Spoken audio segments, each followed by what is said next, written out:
सभी को नमस्कार। आज हम अपनी ही छठी ही कक्षा की वर्कशीट 1 कर रहे हैं।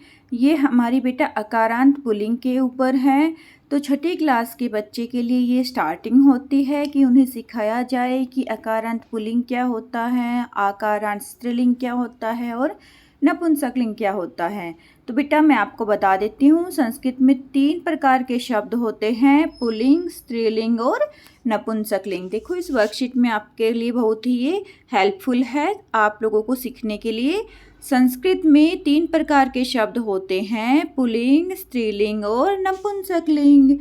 इदानीं पुल्लिंग शब्दानां पश्यामः। अब हम सारे पुल्लिंग शब्दों के बारे में पढ़ेंगे, क्योंकि इस वर्कशीट में क्या नाम है बेटा, इस वर्कशीट का नाम है अकारांत पुल्लिंग। तो आज हम क्या पढ़ेंगे, अकारांत पुल्लिंग।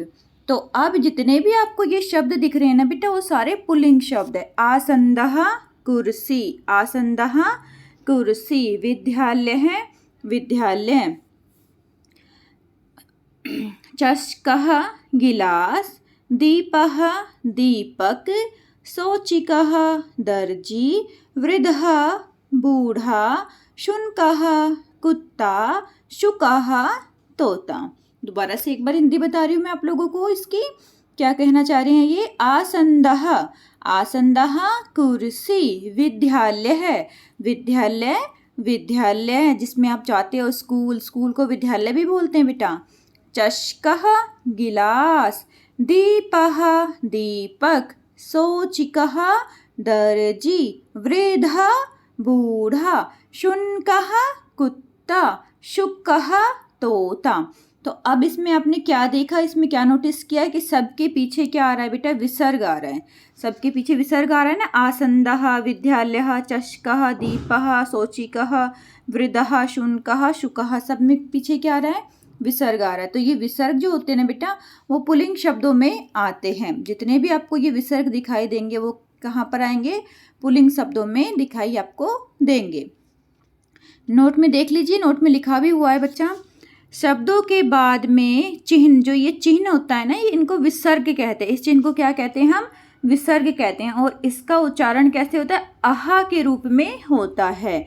शब्दों के पीछे जो आपको 2 डॉट्स दिखाई देती हैं बेटा, इनको विसर्ग कहते हैं संस्कृत में। और जब हम इनका उच्चारण करते हैं तो आहा का साउंड आता है। जैसे मैंने बोला था, शोचिकः, वृद्धः, शुनकः, शुकः, तो आहा की साउंड आ रही है ना। तो इस चीज़ को आप ध्यान रखोगे। ओके बेटा। उसके बाद देखो हम करते हैं, एक शब्द हमारे पास दिए हुए हैं और हमने उनका करना है वर्ण विच्छेद। अब वर्ण विच्छेद क्या होता है, देखो वर्ण हमें सबको पता है क्या होते हैं वर्ण बेटा। जो हमारे क ख ग घ होते हैं वो सारे हमारे क्या होते हैं, वर्ण होते हैं। जितने भी व्यंजन होते हैं ना बेटा, उनमें स्वर इंक्लूड होते हैं, उनमें स्वर मिले होते हैं। जैसे अगर मैं लिखती हूँ क, अगर मैं ये क शब्द लिखती हूँ ना बेटा, तो इसके अंदर स्वर मिला हुआ है। इसको अगर हम अलग करेंगे, इसको विच्छेद करेंगे, इस वर्ण का हम विच्छेद करेंगे, तो हम ऐसे लिखेंगे क और फिर अ, क और अ। इस तरह से ये पूरा क बन जाता है बेटा। ओके, ये हमारा व्यंजन है, इसको हमने अलग कर दिया, इसमें से स्वर निकाल दिया है, स्वर अलग कर दिया है। इसके नीचे जो मैंने ये लगाया ना बेटा, इसको हलंत बोलते हैं। ठीक, किसको हलंत बोलते हैं, का के नीचे जो मैंने अभी ऐसे डैश लगाया ना नीचे, उसको क्या बोलेंगे, हलंत। का के नीचे अगर मैं ऐसे डैश कर देती हूँ तो इसको हलंत बोलते हैं। और इन 2 बिंदुओं को क्या कहते हैं, व्यंजन कहते हैं, विसर्ग कहते हैं, सॉरी, इनको विसर्ग कहते हैं और इसको हलंत कहते हैं। ये 2 चीज़ें बेटा आपको संस्कृत में हमेशा ही याद रखनी पड़ेगी कि विसर्ग क्या होता है और हलंत क्या होता है। अब देखो बेटा, हमारे पास शब्द है विद्यालय। अब हम विद्यालय का कैसे वर्ण विच्छेद करेंगे। पहले हमारे पास वी है, वी को कैसे करेंगे, वा और ई। अभी मैंने जस्ट आपको बताया, स्वर उसमें से अलग कर देंगे।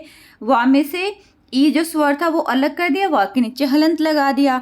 ऐसे ही हमारे पास धा है, जो ये धा होता है ना बेटा, दा और या से मिलकर बना होता है, इसलिए इसको 2 भागों में बांट दिया, दा और य। ठीक है। और फिर हमारे पास आग है, तो आ हमने लिख दिया, विद्यालय, विद्या बन गया हमारे पास। ऐसे ही नेक्स्ट हम लिखेंगे ला। ला में हमारे पास क्या है, ला और आ है। इस ला को हम जब वर्ण विच्छेद करेंगे, इसको तोड़ेंगे, तो हमारे पास ला और आ जाएगा। और ला के नीचे हमने क्या लगाना है, हलंत लगाना है। ऐसे ही यह है बेटा, यह के नीचे भी हम क्या करेंगे, हलंत लगा देंगे और ए अलग लिख देंगे। यहाँ पे ए है नहीं है, यहाँ पे क्या है, विसर्ग है, विद्यालय। अगर यहाँ पे हम विसर्ग लगाएंगे तो ए के पीछे तो विद्यालय हो जाएगा। ये मूल शब्द का बनाया हमने विद्यालय का, और ये शब्द हमारा क्या है, पुल्लिंग शब्द जो हमने अभी पढ़े हैं, विद्यालय है, दीपः, बालकः। और जो वर्ण विच्छेद किया है ये मूल शब्द का करा है, ओनली विद्यालय का बेटा, ठीक है। दीप, अब दीप का करेंगे तो क्या आएगा, द, दी को कैसे करेंगे, दा और ई, दी बन गया, पा का पा और अपा बन गया। ऐसे ही बच्चा बालक का हम करेंगे, बालक का क्या करेंगे, बै आबा हो गया पूरा, बै आबा, और ले का ले अला, और कै का कै आ का, ठीक है। तो बालक शब्द हो जाएगा। अगर इनके पीछे विसर्ग लगा देंगे, आह कर देंगे, तो हमारे पास बालकः हो जाएगा। मुझे लगता है बेटा इतना आपको समझ में आ गया होगा। फिर भी कोई दिक्कत है तो आप मुझसे कमेंट बॉक्स में पूछ लेना, ठीक है। अब देखो यहाँ पे ये वाले शब्द पढ़ो, शब्दानाम अन्ते अकारः अस्ति। शब्द के अंत में अगर ए आता है तो हम उसको अकारांत कहते हैं। अतः अकारांतः सन्ति, वह अकारांत शब्द होते हैं जिनके पीछे क्या आता है, ए आता है। जैसे विद्यालय में पीछे ए है तो ये क्या है, अकारांत है। दीप में पीछे ए है तो ये क्या है, अकारांत है। बालक में पीछे ए है तो ये क्या है, अकारांत है, ठीक है। अकारांत तो हमने पढ़ लिया। अगर हमें पुल्लिंग बनाना है तो उसमें हम विसर्ग लगा देंगे। ओके, आ गया समझ में इतना। उसके बाद देखो बेटा, हमने देखा कि हमारे पास जितने भी हमने शब्द पढ़े हैं उनमें हमें आ की ध्वनि सुनाई दी है। जैसे यहाँ पे चषकः, आह की ध्वनि आई थी हमारे पास चषकः में, ठीक है। चषकः, छात्रः, गायकः, बालकः, सब में क्या आ रही है हमारे पास, आह की ध्वनि हमें सुनाई दे रही है। तो हमें ये याद रखना है, अकारांत पुल्लिंग शब्दों के अंत में आह की ध्वनि सुनाई देती हैं। अब हम कुछ वाक्य में प्रयोग करके देख लेते हैं इनका। अब देखिए बेटा, कौन पढ़ रहा है, तो इसमें हम क्या बनाएंगे शब्द, कहा पठती, कहा पठती।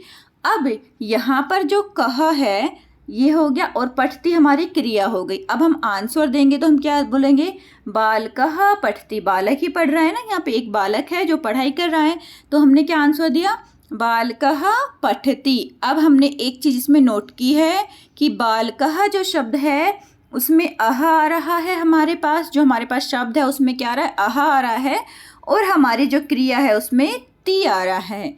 ये एक वचन की है बेटा, ठीक है। बालकः पठति, बालक पढ़ता है। आगे और भी देख लीजिए एग्जाम्पल ऐसे ही, कहा लिखती, कौन लिख रहा है, कहा लिखती कौन लिख रहा है, तो छात्रः लिखती। यहाँ पर भी छात्रः में आह की ध्वनि आ रही है और लिखती में क्रिया हमारी क्या है, ती है, ठीक है। लिख धातु है और जब हम इसको पूरा क्रियापद बना रहे हैं तो लिखती हमारे पास आ जाता है बेटा। ऐसे ही कहा गायती ही, कौन गा रहा है, तो गायकः, इसमें भी अकहा हमारे पास की साउंड आ रही है और गायती ही ती आ रहा है लास्ट में। तो ये क्या, हमें इस चीज़ से हमें क्या पता लग गया कि जितने भी हमारे पास ये वाक्य हैं उनके क्रियापद में तो ती आता है और शब्द में आह आता है। शब्द में हमें क्या सुनाई दिया है, शब्द के अंत में आह सुनाई दिया है और क्रिया के अंत में क्या सुनाई दिया है, हमें ती सुनाई दिया है, ठीक है। छात्रः लिखती, गायकः गायति ही, बालकः पठति। देखो अब यहाँ पे लिख भी दिया गया है, बालकः, छात्रः, गायकः, सब में आह आया है और जितनी भी क्रियाएं करी हैं इन्होंने, पठती, लिखती, गायती, उसमें ती आया है। अब ये अभ्यास है आपके लिए। अब यहाँ पे देखो महिला, इसमें महिला में पीछे क्या आ रहा है, तो ये स्त्रीलिंग शब्द है। वृद्धा, वृद्धा में भी आ रहा है तो भी ये स्त्रीलिंग शब्द है। अब युवकः, युवकः में आह आ रहा है ना, तो यहाँ पर ये वाला जो शब्द है बेटा युवकः, ये हमारा क्या हो गया, युवकः हमारा पुल्लिंग शब्द हो गया। गायिका स्त्रीलिंग है। फिर दर्पणः, दर्पण हमारा क्या हो जाएगा, पुल्लिंग शब्द हो जाएगा। जननी, जननी माता को बोलते हैं, स्त्रीलिंग शब्द हो गया।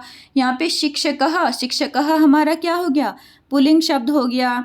आसन्दः, आसन्दः हमारा क्या हो गया बेटा, अभी आपने ये तो पढ़ा ही था, पुल्लिंग शब्द होता है, कुर्सी बोलते हैं। छात्रः, सेविका। अब यहाँ पे वेद्य, यहाँ पे वेद्य जो है वो भी क्या है हमारे पास, पुल्लिंग शब्द है। और लास्ट में जो नर्तकः है बेटा वो भी हमारे पास पुल्लिंग शब्द है, ठीक है। मैं इसको रब कर देती हूँ, आपको फिर इसलिए दिखाई देगा।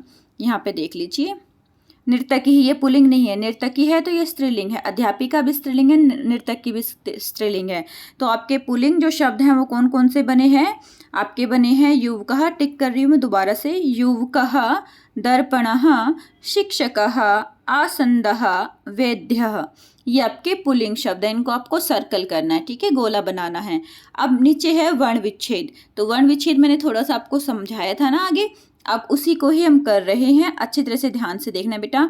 गायकः, युवकः, महिला और जननी का हमें वर्ण विच्छेद कर रहे हैं।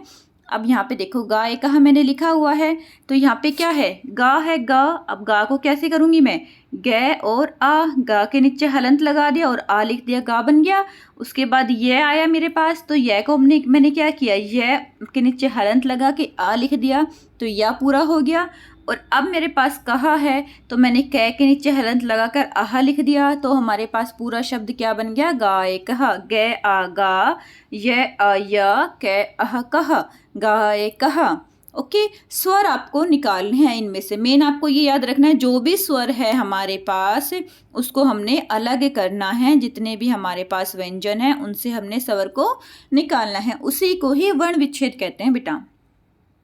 युवकः, अब यहाँ पे युवकः है, यह उ यू, तो यहाँ पे यह उ यू बन गया। अब वह है, वह ए वह हो गया, और कह है, कै ए है, कह हो गया युवकः।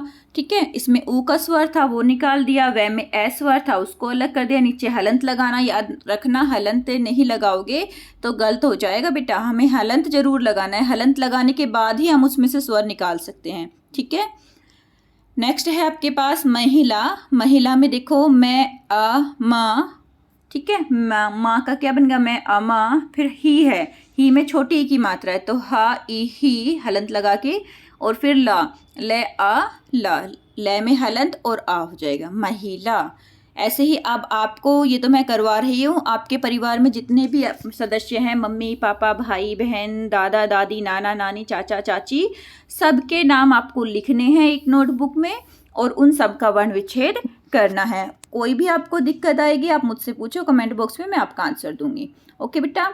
अब यहाँ पे जननी, जननी का कैसे करोगी? ज अ ज, ठीक है, यहाँ पे जा हो गया। फिर ना, न अना, और नी, ना इनी, जननी। यहाँ पे ई बड़ी मात्रा थी ई की, तो हमने बड़ी ई की मात्रा लगा दी। नेक्स्ट है चमसह। चमसह में क्या आ जाएगा? च अ च, मैं अमा, से अह स, चमसह। ठीक है, चम्मच, चमसह चम्मच होता है।